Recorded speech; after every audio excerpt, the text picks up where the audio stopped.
அதிமுகவும் பாஜகவும் ஒரு நாணயத்தின் இரு பக்கங்கள் என்று சிவகங்கை காங்கிரஸ் வேட்பாளர் கார்த்தி சிதம்பரம் தெரிவித்துள்ளார்.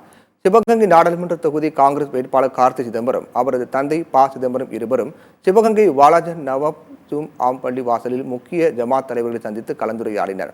பின்னர் பேட்டியளித்த கார்த்தி சிதம்பரத்திடம் தமிழகத்தில் மோடி நடத்தி வரும் ரோட் ஷோ குறித்து கேள்வி எழுப்பப்பட்டது.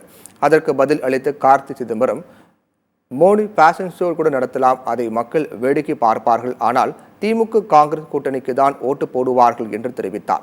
பிரதமர் தமிழகம் வருவதைப் போல மணிப்பூருக்கு செல்ல வேண்டும் என்பதே தனது விருப்பம் என்று அவர் கூறினார்.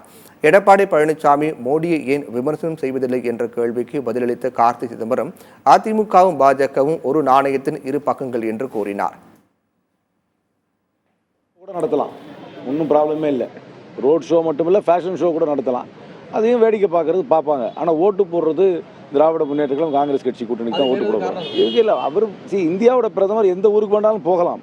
அவர் எத்தனை முறை வேண்டாலும் நம்ம ஊருக்கு வரலாம். நம்ம ஊருக்கும் வரணும்னு நான் விரும்புகிறேன். நம்ம ஊரில் நம்ம ஊருடைய விருந்தை உண்டு விட்டு நல்ல விருந்தோம்பல் பண்ணி அவரை அனுப்பணும்னு விரும்புகிறேன். அதே போல் அவர் மணிப்பூருக்கு என்றைக்காவது போக வேண்டும் என்று நான் விரும்புகிறேன்.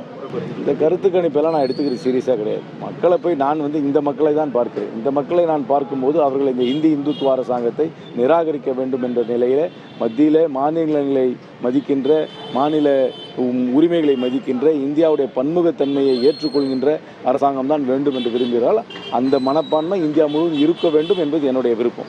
அதற்காக அரசாங்கம் பொய் சொல்கிறது. முதல்ல அவருடைய கூட்டாளியாக இருந்த மோடி சொன்ன பொய்களை எல்லாம் அவர் பட்டியலிட வேண்டியதானே. இது நாடாளுமன்ற தேர்தல் அல்ல.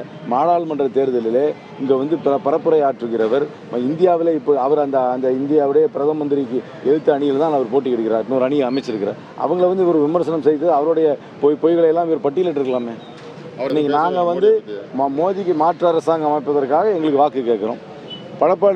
எடப்பாடி பழனிசாமி யாருக்கு மாற்றமாக ஓட்டு கேட்கிறார்? மோடிக்கு மாற்றமாக தானே கேட்கணும் மத்தியில். இப்போ மோடி அவர்கள் அரசாங்கத்தை விமர்சனம் செய்யாமல் எப்படி பிரச்சாரம் செய்ய முடியும்? அதுலேருந்தே இவர்கள் ஒரு ரகசிய உறவு வைத்திருக்கார்கள் என்பதுதானே.